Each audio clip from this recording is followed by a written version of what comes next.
Hey guys, welcome back to another Spec video. My name is Tommy and behind me is our G87 M2.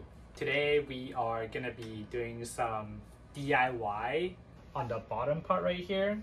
From the factory, it doesn't really come with any sort of protection for the automatic transmission cooler, but the manual car does. So since we're going on a road trip this coming weekend, and we figured that we should probably put some protection to better guard against like rock chip. This is the mesh grill that I got off of eBay. You can also get it from Amazon. It's just some really generic mesh grill. They can cut, but there are some aftermarket solution or aftermarket company out there that make something very similar, pre-cut for the G87 M2.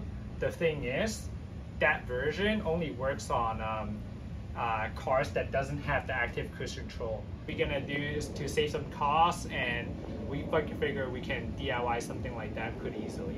Those pre-existing ones that they sell online doesn't really accommodate for our car. So we're thinking that, well, we're gonna have to cut it up regardless. Why not just buy the generic one and cut that shit up the way we want to for like a fraction of the price? This is fraction of the price. How much is the that other one ones? that I saw was like $75. This one that I got, it's like 20 bucks. Yep, and we got like way more material. Yeah, way more material. You can like, if you mess up, you can like do it again. And for this, you can also get it in different like pattern. For this, we got this like honeycomb looking shape. But you can also get some that's like a diamond pattern, diamond, I think, or like a tighter honeycomb. We'll leave all the stuff in the description below so you guys can check it out.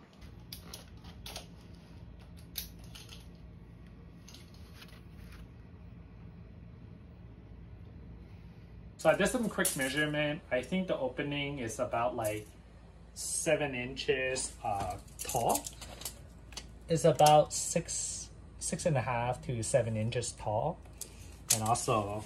So is your plan to 22 and a half? Is your plan to cut one whole piece? Yes. Or do you think? Oh yeah, because there's some holes on the bottom there, so you have to slip it through. The plan is to put this mesh behind this like inner bracket that holds the sensor. So essentially, it would like press against like this part. Yeah. So I'll just slip it in. The plan is to just cut out one big piece and just slip it behind and just use zip ties behind. Yeah, and this thing looks flexible enough that you can bend it in there.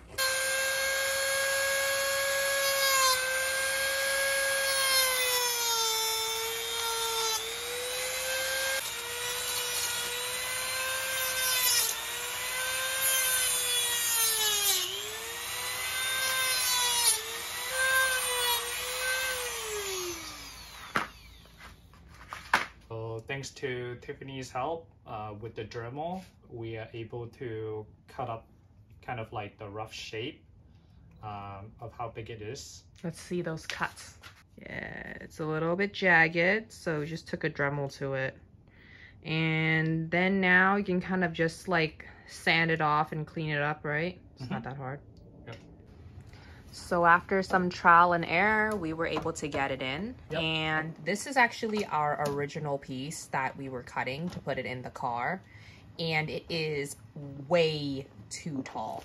Tall meaning from here to here. So we actually had like a kind of other piece that was sitting over there that we cut off and discarded. And the length of it was actually the same as this, but the height was much shorter. And even with that piece, we had to cut off like, I think 2 to 3 more of these like rows essentially in order to get it to fit in there. But obviously that is with some trial and error. You can see that at this point we've taped off the where the opening is on the top and the bottom.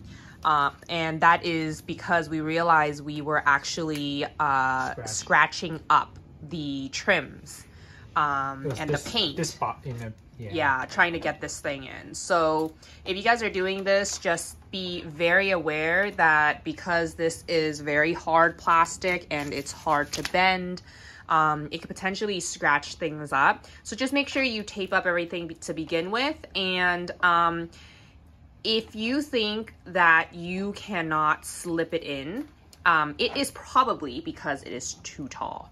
So try to shorten one more rows of those honeycombs or whatever shapes that you're working with for the mesh, and try again, because that's what Tommy did and it just slipped right in, right? Finessing the zip ties.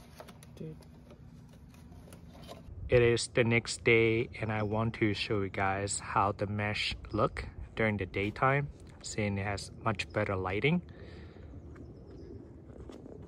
I think it came out pretty good. As you can see, also the left and right side, after some more trimming, it came out also symmetrical too. Here's a closer look. Left and right. And also how it looks if you kind of look at it from when you stand up looking down. And the way it's held on is really just by 4 zip ties with this bracket in the back, and you don't really see it. I think for cars without the active cruise control probably won't have this bracket, so it'll most likely the mesh will most likely have to sit against this outer trim in the front. And luckily, because my car has the active cruise control, I was able to use the bracket in the back, and I think having the grill set back a little bit looks a little bit better compared to have it all the way up front. Also, I think the pattern that I chose, the opening of this hexagonal like shape is also big enough that I don't think airflow would be an issue. It's not so big to the point where like random debris would get behind, but not so small that like it would impede airflow. So I think this worked out pretty well. This is the end of the video. I hope you guys enjoyed the install with me. I'll be leaving the measurements down below in the description of how much I cut and also where I got this mesh from. If you guys have any questions or any comments, make sure to drop them down below, and make sure to like and subscribe and follow us for more spec geek adventure. Bye.